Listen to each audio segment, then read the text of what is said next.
Hey guys, and welcome to my channel, Time is But a Window. Now this is going to be a shorter video than usual because I just want to discuss my thoughts and opinions about trying out NVIDIA's ultra low latency mode. Now I know a lot of the comments below are just going to be telling me I shouldn't be using this in Counter-Strike. Now there are a couple valid reasons behind this. One is that this is said to work better with GPU bound games, and Counter-Strike, as you guys know, runs mainly off the CPU. The other is that it's said that this may actually hurt performance in certain situations. Now these situations are very high frame rates and very low frame rates. It also states that if you're feeling mouse lag at low FPSs, it won't help with that, which I definitely understand. The only problem is that in Counter-Strike Global Offensive, I've always felt like the mouse input just felt weird and a little bit delayed, even though I get pretty freaking high FPS counts. So when I saw how much this mode was actually lowering the graphics latency, I just had to try it out. Now keep in mind, at the bottom it says this is all at 60 frames per second, and at that low of a frame rate, that means each frame is going to be about 16 milliseconds. That's why I believe all these numbers are so inflated. As you can see, Apex Legends is the lowest here at 19 milliseconds.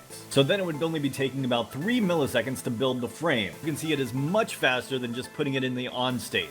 Putting it in the on state is like setting it to max pre-rendered frames 1. And they say leaving it on off is max pre-rendered frames 3. But as you can see, the latencies between on and off, for the most part, aren't that different. They're more different in Shadow of Tomb Raider and Fortnite and The Division 2, but in Apex Legends and Far Cry, it's almost the exact same. And yet, even with those being almost the exact same, you still get a major decrease when you put it on Ultra. And given how stable that decrease is between all games, you get about a 6 to 12 millisecond advantage. Now keep in mind, look at the times between on and off. That's 1 frame queued and 3 frames queued, and the only difference supposedly with Ultra is that there's 0 frames queued. But as you can see, the numbers just don't add up correctly, which means that Ultra is actually building the frame a lot faster. Now they estimate that Ultra is about 33% faster than just having it on. So let's inflate this to about 240 since those are the fastest monitors out there. Okay, now keep in mind that the frame rates can actually be higher than the monitor refresh rates. And given that the latest frame comes at the right time, the monitor will display that one as priority. This means that that monitor would be displaying that frame 1 millisecond faster than it normally would if you were locking your frame rate at 240. So if you have a 240 Hz monitor, it should take about 4 milliseconds to display each frame. But keep in mind, we still have the time it takes for the graphics card to create the frame.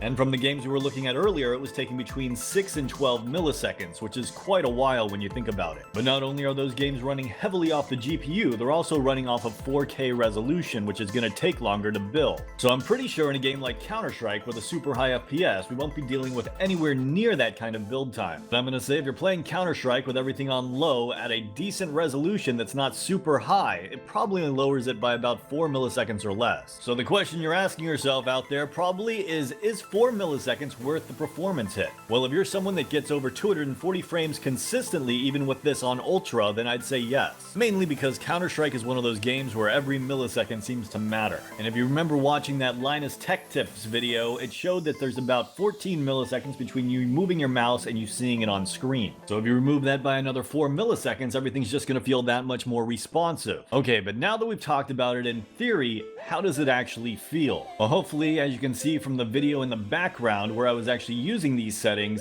it actually feels pretty good when it comes to aiming. And considering I've always said that raw input feels like it's really artificially laggy in this game, that's actually an amazing change because I felt like I could aim a lot better. Sadly, it's not all good news though, because it did make the game incredibly stuttery, especially when an overlay comes on the screen like the buy menu or the scoreboard. Now, did it help with the reaction time? Well, not exactly. I guess it helped a little bit when I was peeking out on my opponent, but when I was holding an angle, it actually worked against me. And that was mainly because it would just stutter at the wrong times and he would be like peeking and it looked like he stopped for a second, so I'd freak out and shoot before he actually made it to the crosshair. But honestly, it's probably something I could get used to if I play with it a little bit longer. That is, if it doesn't drive me crazy and cause me to pull all my hair out first. So honestly, I guess you could say I'm a little bit torn. Anyways guys, this is my rant video. Let me know your thoughts in the comments below because I'd love to hear what your experience with this mode has been like. Don't worry, I'll be going back to my normal content tomorrow, but I hope you guys enjoyed this video anyways,